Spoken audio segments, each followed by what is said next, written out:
श्री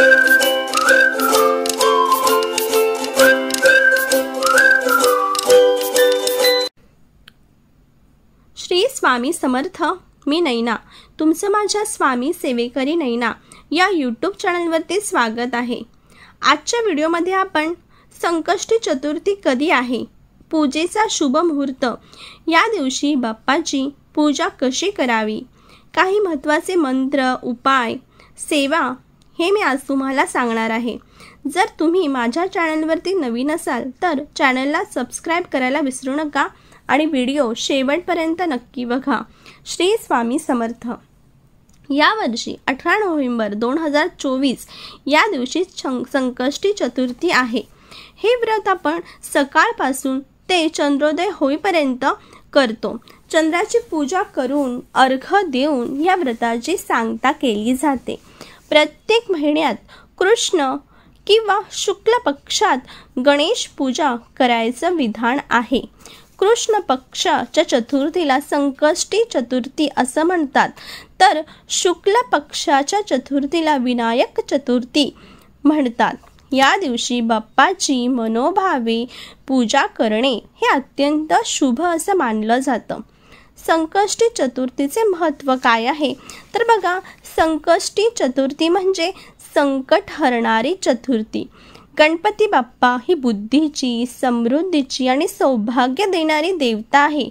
म्हणून या दिवशी बाप्पाची उपासना केली तर ती शीघ्र फलदायी ठरते. आता पाहूयात आपण पूजेचा शुभ मुहूर्त.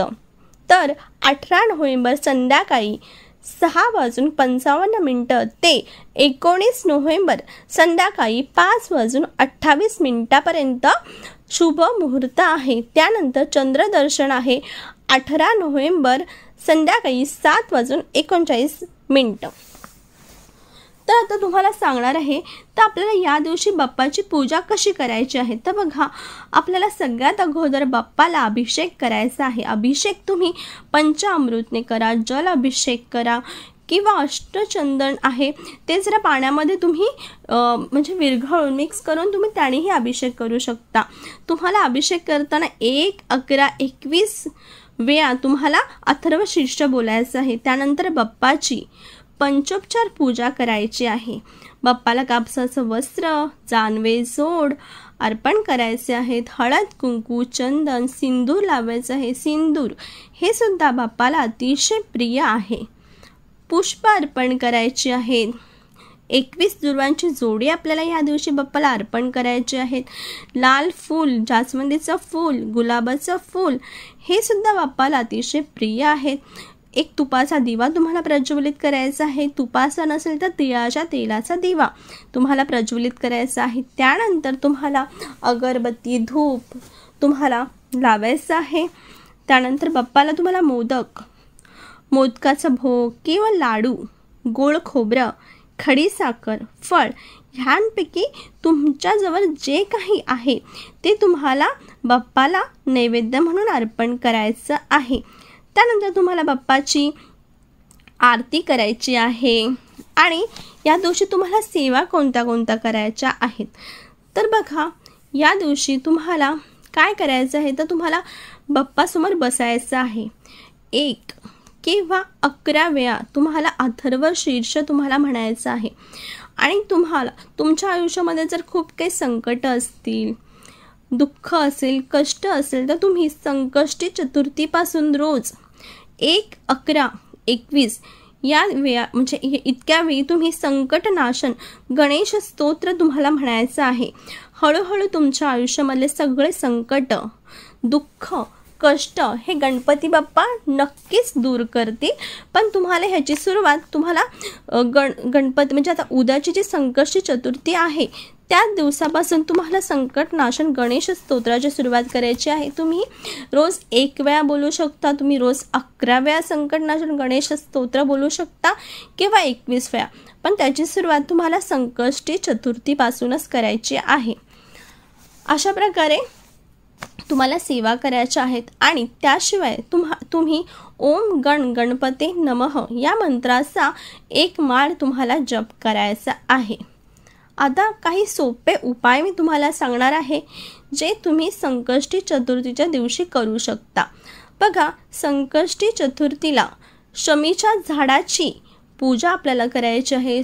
शमीच्या झाडाला तुम्हाला जल अर्पण करायचं आहे, कच्चा दूध अर्पण करायचं आहे, हळद कुंकू पुष्प तुम्हाला अर्पण करायचं आहे, थोड्या अक्षता वाहायच्या आहेत आणि दिवा प्रज्वलित करायचा आहे शमीच्या झाडाच्या जवळ। आणि त्यानंतर तुम्हाला शमीच्या झाडाची जी पानं आहेत ते सुद्धा गणपती बाप्पाला अतिशय प्रिय आहेत। तुम्ही ही पानं संकष्टी चतुर्थीला बाप्पाला नक्कीच अर्पण करावी। त्यामुळे काय होतं बघा, दुःख दरिद्रता जी आपल्या आयुष्यात आहे ती दूर होते। त्यामुळे संकष्टी चतुर्थीला शमीच्या झाडाची पूजा करायला अजिबात विसरू नका। त्याशिवाय बघा, आयुष्यात खूप सारे दुःख असतात, कष्ट असतात, संकट असतात, तर आपल्याला अतिशय असा एक सोपा आणि प्रभावी असा उपाय करायचा आहे। तुम्हाला दुर्वा घ्यायचा आहे, 17 दुर्वा। त्या दुर्वा तुम्हाला घ्यायच्या आहेत आणि प्रत्येक एक दुर्वा तुम्हाला ओम गणपते नमः ह्या मंत्राचा जप करून गणपती बाप्पाला अर्पण करायच्या आहेत। अशा 17 दुर्वा तुम्हाला घ्यायच्या आहेत। तुम्ही हा उपाय तुमच्या घरच्या मंदिरात असलेल्या गणपती बाप्पावरती करू शकता किंवा तुम्ही गणेश मंदिरात जाऊन सुद्धा हा उपाय करू शकता।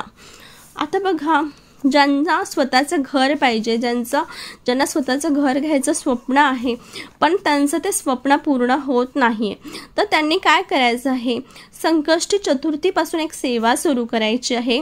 तुम्हाला पंचरत्न स्तोत्रचा पाठ करायचा आहे आणि जोपर्यंत तुमचं स्वतःचं घर होत नाही तोपर्यंत तुम्हाला या स्तोत्राचा रोज पाठ करायचा आहे। स्तोत्र आहे पंचरत्न स्तोत्र।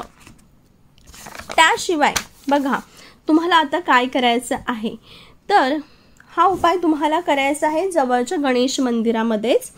तुम्हाला 21 गुळाच्या गोळ्या घ्यायच्या आहेत आणि 21 दुर्वांसोबत 21 गुळाच्या गोळ्या आणि 21 दुर्वा ह्या तुम्हाला जवळच्या गणेश मंदिरामध्ये अर्पण करायच्या आहेत।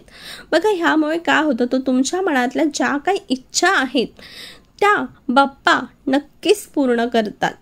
हा अतिशय असा प्रभावी उपाय आहे।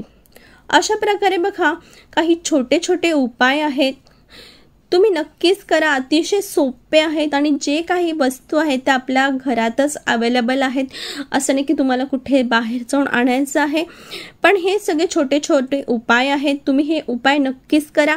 शमीचं झाड आहे ते तुमच्या जवळ कुठे आसपास नसेल, पण तुम्हाला माहिती असेल तर बघा, महादेवाच्या मंदिरामध्ये बेलाचं झाड असतं, महादेवाच्या मंदिरामध्ये शमीचं झाड असतं, तर तुमच्या जवळच्या केळ्याच्या पानाचं झाड असतं। आणि तर तुम्ही काय करा, तुमच्या जवळच्या महादेवाच्या मंदिरात जावा, तिथे तुम्हाला सगळेच बेलाचं झाड असतं, महादेवाच्या मंदिरामध्ये तुम्हाला सगळे झाडं भेटतील। तर तुम्ही जावा आणि नक्कीच शमीच्या झाडाची पूजा तुम्ही संकष्टी चतुर्थीला करा। अशा प्रकारे स्वामी तुमच्या मनातल्या सगळ्या चांगल्या इच्छा पूर्ण करत। श्री स्वामी समर्थ।